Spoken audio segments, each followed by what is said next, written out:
I'm back. I'm biased, I'm bothered, and I am always unfiltered. If you are easily offended, this is not the place for you. But you still haven't managed to worthy up. Not to worry, let's get into this mess.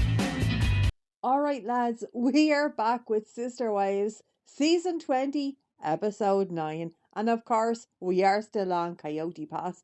Now, everybody is just there separately. And Mary says that they have been waiting an hour. I thought, how? Why? Where on earth are Kody and Robyn? And also, where's the estate agent? I'm not waiting an hour for any estate agent. So we're getting confessionals throughout all of this. And Robyn says, yeah, everybody was in the car. And Kody is just whistling, and he said it was like a standoff on Coyote Pass. And then he does like this crazy voice. It's very Jim Carrey, right? A heck of a lot worse than my American accent. Now this guy finally arrives, right, Justin? He does have a four-wheeler in the back of his truck. I don't know why he had that. Actually, I don't even know why we're all here. So Janelle and Mary, they're standing there together, and Kody and Robyn are standing there together. Now, Robyn says, right, that Janelle was giving Kody pressure to sell the land from under Mary, but she doesn't say that Janelle wanted Kody to comply with what Mary wanted. Then we hear from Kody, and he says, well, Janelle was my financial advisor. I thought, all right, but you have been divorced from this woman for years. So we hear from Janelle, and she says, look, time was ticking. I wanted the land sold, but you have to bear in mind, she also went to Mary years ago and said, Mary, they're trying to rip you off, get a solicitor. So maybe she did want the land sold, but she didn't say that she was going to be unfair, you know? So Robyn is saying that she just wanted fairness. I thought, well, why didn't you not just put Mary's name on the land, you fucking liar, yeah? So finally, okay, we're starting to steal out on Coyote Pass. But it's the first time that Justin is meeting Mary and Janelle. So these are looking over the notes, right? And I was wondering, what, like, I don't understand this because this guy is not a solicitor. Like, I want a solicitor to go through all of this with me. So everything is really awkward. Now, Mary says that she wanted to catch Robin's eye and to smile at her. I thought, for God's sake, Mary, cop onto yourself. Now, Robin, of course, is a victim, right? And Robin says, Mary didn't look at her. I thought, Robin, the woman was waiting for you for an hour. Say hello to her. Say, how's it going? Something. So Kody and Janelle, right, they did make some kind of eye contact, but he didn't with Mary. But he does know that Mary is going to say he didn't make any eye contact with her. He knows what Mary is like. So Kody is telling Justin about the pond. This feckin' pond. This guy doesn't care, by the way. He doesn't. He just wants his money and he wants to get the hell out of there. Now, Janelle says that there was emotional attachment with this property because Garrison used to take photographs of the night sky. So everybody is looking over this paperwork, not Mary though, okay? But nobody is saying anything. And then we're all just leaving. And I wondered, why the hell are we here in the first place? So Mary and Janelle are saying, like, it was really awkward. Now, we hear from Robyn, right? And she says that she doesn't want to endorse fakeness. She doesn't want to pretending that everything is okay. I thought, what are you talking about, woman? You're telling Mary to hang on in her relationship, in her marriage, that was far from okay. There was nothing okay about that marriage, but you were still telling the woman to hang on. Now, Cody says that Robyn hates girl games. I thought maybe she does, but you know what she loves? She loves a middle-aged woman meanness. That's exactly what she is, right? She's just a complete another bully. Now, Cody reckons that he thought they were gonna have champagne with Justin. I thought, why would you think that, Cody? Everybody is driving. Of course, he's not gonna open like a bottle of champagne. So we're hearing from Christine. Now, she's delighted that Coyote Pass is sold. I had nothing got to do with her, and she didn't want to have anything got to do with it. So her and David are going for a facial, kind of a massage, right? So she uses this thing with David, and it's called gradual overwhelming. So she'd say to him, look, we're just having a pedicure and manicure, and then it's going to be everything. But she does this in their life, with parties or anything like that. She'd say, yeah, it's just a few people, but then it ends up with loads of people. I wouldn't be able for this. I like to know exactly what's going to happen and when it's going to happen. So anyway, we pop over to Mary's old house that's being done in renovations, right? Now, the B&B done, gone, but this house is going to remain in the family. So we're with Amber and Mary, and these are writing words of affirmations on the walls before the walls get renovated. I do actually like the idea. I think I'm going to do something like that on my floors, like, before they're covered up completely. Anyway, she's delighted, okay, that Coyote Pass is sold, because now she doesn't have to worry about it or worry about the family. So, like, they're all just done. So, Mary and Amber are talking about the sale of this feckin' land, right? And Mary says, Kody may have looked at her, but Robyn didn't. Like, Robyn didn't even look at her, because because she's a bitch, basically. So we're over now in Maddie's house, and Janelle is joking with Maddie's little daughter, Evie, right? And she's telling us about Kody and the lemons. So apparently, Kody would just go out somewhere, order the whole lemon, order the water, slice it up himself, and put it into his glass of water.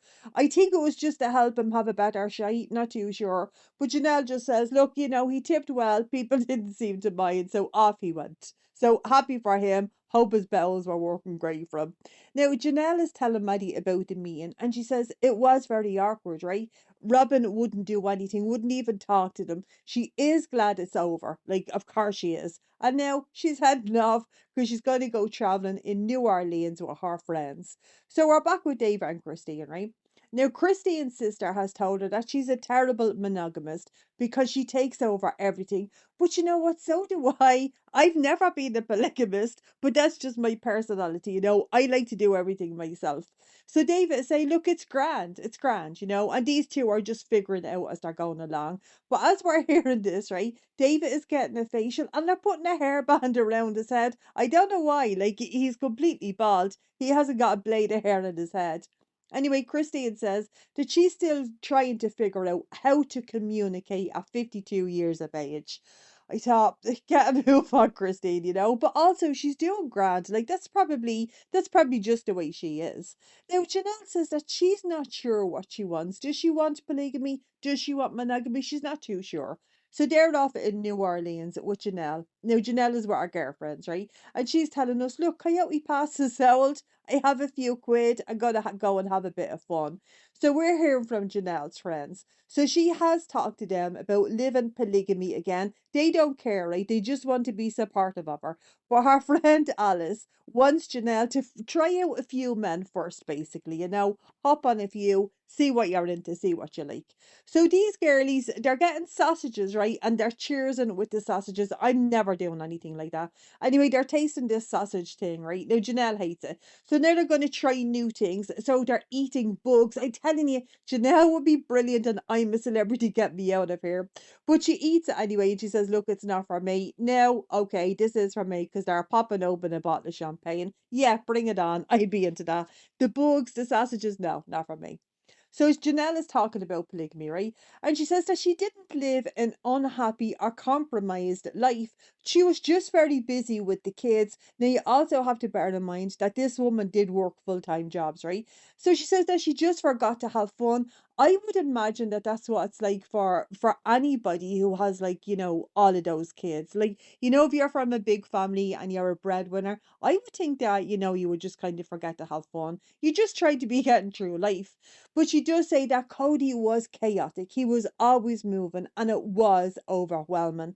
And then she says that when Kody hit 50, basically he didn't want his family anymore. That's true, right? That is true. But she also says that he just wanted Robyn. Now, I think he just wanted Robyn from the very beginning. But I think when he got to 50, he was like, oh, do you know what? I can't be arsed. Now, Janelle reckons that he is a prick and that Caleb and Mitch would never, like, they would never even dream about doing anything like that. So we're hearing from Kody, and Kody says that he never shirked his responsibilities and that he was always there and that he always gave 110%. I thought, to who, Kody? To Isabel when she was getting filleted like a fish? To Truly when you wouldn't give the child a glass of water, you nearly fucking killed her? To the bias when he wanted to kick them out? Like, he's such a liar. But he does say, right, that he was menopausal and that basically he couldn't get it up and he didn't want to try anymore. I was reading between the lines, but that's basically what he says, right? So we're over in the mansion making scrambled eggs, and Robyn is great in cheese. Loads and loads of cheese. And Kody is talking about his old relationships and he says they're not improving. And he says to Robyn, do you think I should get a therapist? I say yes. Get a fucking therapist, Kody, because you really do need one. Now, Robyn says that she thinks it's a great idea. And then we hear this, right? Robyn says because the OG wives are talking like and they're influencing the kids against Kody. I thought, no, they're not. These kids aren't stupid. And everything, by the way, is being recorded. We're all watching it on the telly. These kids can make their opinions for themselves. But she thinks it's important for the OG kids to have a relationship with Kody and with her. I thought, grand, grand. Well, then pick up the phone, Robyn. Pick up the phone and talk to these kids. Do you know what I mean? It's not that difficult. Anyway, she says that she doesn't think that parents realize what they say can influence their kids. I thought, oh, do you not? Do you not think that? Do you remember the purity speech, Robyn? Do you remember you told the world that day it was the biggest mistake of your life? Because I fucking remember it. I'm really there to rewatch. Looking forward to that one. Anyway, Kody is saying that he has reached out to his kids. I want to know who. Because I don't believe him. Do you reckon he's reached out to Peyton? No, because Peyton says that he hasn't heard from him, like that he hasn't talked to his father since the funeral. So this is crap, right? This is crap. Now, Robyn says that there's a Kody size hole in the kids' hearts. Never heard of that before. Anyway, we're back in New Orleans, right? Now, everybody, even the kids, they want to see Janelle dating. And Janelle says it was a hard no for years, but now it's a maybe. So her girlfriends are all excited, right? And they're saying that's great, but you know what? No fucking visor. So apparently these hate Kody. I don't blame them, right? So we're hearing from Janelle, and Janelle says, look, I just felt like I needed to do this. So she's gone and because she wants a spiritual release. I'm delighted. I really am.